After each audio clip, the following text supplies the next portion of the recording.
What is the role of library in modern society? গ্রন্থাগার হলো সমাজের একটি সার্বজনীন শিক্ষা প্রতিষ্ঠান। সমাজের প্রত্যেক ক্ষেত্রে এর স্থান উপরে। সর্বপ্রকার জ্ঞানকে একত্রিত করে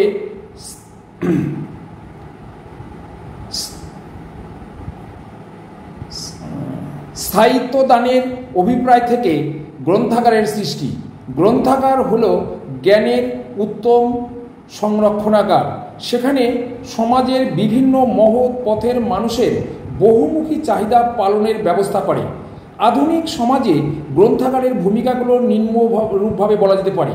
নাম্বার পরে আমি বলি যদি, তাহলে নাম্বার 1, গ্রাম উন্নয়নে গ্রন্থাগারের ভূমিকা। 2 নম্বর, জ্ঞান প্রসারে গ্রন্থাগারের ভূমিকা। 3 নম্বর, সমাজ সেবায় গ্রন্থাগারের ভূমিকা। 4 নম্বর, দৈনন্দিন প্রয়োজনে গ্রন্থাগারের ভূমিকা। 5 নম্বর, জনগণের বিশ্ববিদ্যালয় হিসাবে পরিচিত গ্রন্থাগার।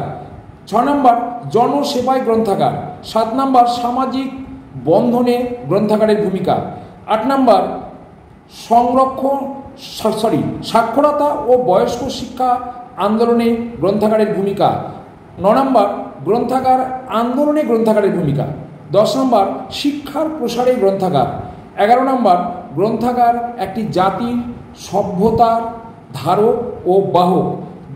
12 নম্বর, গবেষণায় গ্রন্থাগারের ভূমিকা।